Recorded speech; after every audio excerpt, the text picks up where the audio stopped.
White Coffee didukung oleh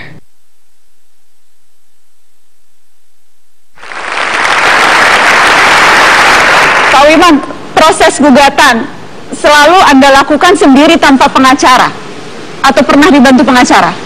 Saya pernah tanda tangan kepada pengacara sampai 2, baik melawan Jaksa Agung maupun melawan mantan Presiden Soeharto dan ahli waris. Tapi rumah saya didatangi, dilihat tidak punya uang, orang miskin. 4 bulan tidak dikerjakan. Jadi walaupun apa saya kerjakan sendiri aja, maju tak gentar. Membela yang benar. Membela yang benar.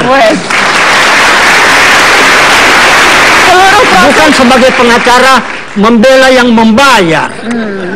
Jadi sempat menghubungi pengacara tapi tidak digubris.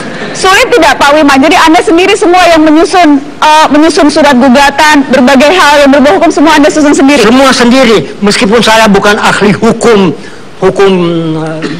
pidana atau perdata, tetapi saya belajar baca banyak sekali buku-buku, dan saya pergunakan setiap tangkisan mereka. Apa saya pelajari, saya pakai senjata mereka untuk menikam mereka. Maksudnya di dalam duplik dan replik, dalam jawaban-jawaban hukum, menikam. Ya, di dalam persidangan. Jadi kalimat-kalimat Pak Wiman menikam dengan senjata mereka, saya tikam mereka. Dan menang 1 miliar. Menang 1 miliar. Tapi sekarang saya sudah tidak bisa unjuk rasa lagi, unjuk gigi, karena gigi saya sudah ompong. Pak Wiman, saya ingin tahu, Anda usia 83 tahun, masih semangat berapi-api, itu dari mana semangat itu datang ya Pak Wiman? 83 tahun, tetapi saya sudah jadi ulama sekarang. Ulama singkatan dari usia lanjut masih aktif. Gugatan dimenangkan 1 miliar, tapi kemudian ada banding. Jadi masih belum semudah itu mendapatkan hak Anda 1 miliar itu Pak Wiman. Masih ada proses hukum lanjutan? Masih ada proses, karena itu saya buat juga kontra banding. Jadi mudah-mudahan biasanya kalau naik banding malah tambah. Angelina Sondak naik banding tambah. Hukumannya Pak? Tambah hukuman itu. Urbaningrum naik banding tambah. Jadi mudah-mudahan 1 miliar jadi 10-20 miliar. Oke. Jadi berharap justru tambah. Mau Anda apakan Pak uang itu? Untuk membuka sekolah tinggi internasional kepemimpinan Asia Pasifik di Sangihe Talaut, pulau asal saya. Berupa somasi, termasuk presiden, wakil presiden, bupati, camat, lurah dan sebagainya. Sebab ada tanah saya 1 hektar dirampas oleh pemerintah, tetapi kerendam air, dikasih 1 hektar, dirampas lagi, tambah dibayar 1 sen pun. Lalu saya gugat berkali-kali, tidak ada hasilnya. Tidak pernah menang. Baru yang sekarang ini menang dapat 1 miliar. Bukan tidak pernah menang, tidak pernah digubris. Tidak pernah tapi Anda masukkan ke pengadilan. Masukkan, ya. Tidak digubris itu artinya? Tidak ada follow up-nya. Tidak ada tindak lanjutnya sama sekali? Tidak ada. Dari mereka-mereka yang digugat, semua yang digugat ini penguasa-penguasa yang penguasa digugat? Semuanya penguasa digugat. Berani sekali Anda Pak Wiman menggugat penguasa? Ya, memang hanya dengan keberanian kita bisa memperoleh kemenangan. Itu kuncinya. Yang Anda tuntutkan sesungguhnya 126 miliar. 126 miliar, 26 miliar kerugian material dan 100 miliar kerugian imaterial. Hitung-hitungannya dari mana itu bisa 26, 100? Hitungannya karena saya dicekal dan dipenjarakan sebagai dosen, saya tidak bisa mengajar, kehilangan gaji. Buku saya 10 jilid dikali sekian ribu, kalau cetak jual itu sekian miliar. Terus karena saya dicekal tidak boleh ke luar negeri, saya tidak boleh menghadiri konferensi internasional yang biasa saya hadiri.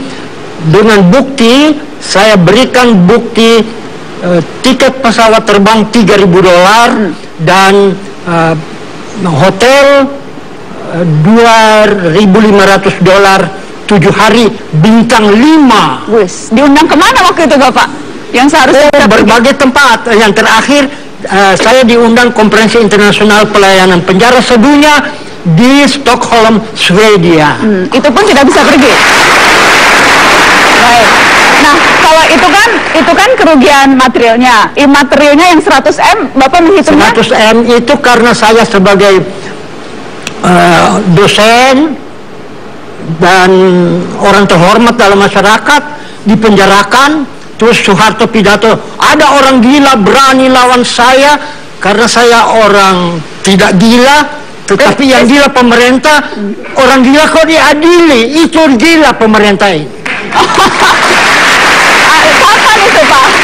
Jadi Pak karena Renan, saya gila, saya tanya dulu, itu kapan? saya gugat imaterial 100 miliar? 100 miliar, apalagi dibilang orang itu mau merubah Pancasila. Wah, nyawa saya dipertaruhkan.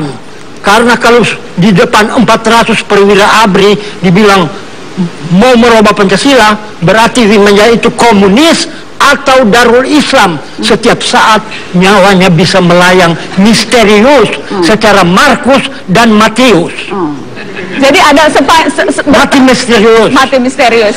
Jadi bertahun-tahun itu hidup Bapak dan keluarga selalu merasa dalam ancaman. Selalu dalam ancaman dan banyak teror, baik tertulis, baik telepon, baik langsung mau fisik maupun mental. Apa misalnya Pak Wiman? Putra-putri saya beasiswa negeri, PMDK tanpa tes, semua dicabut.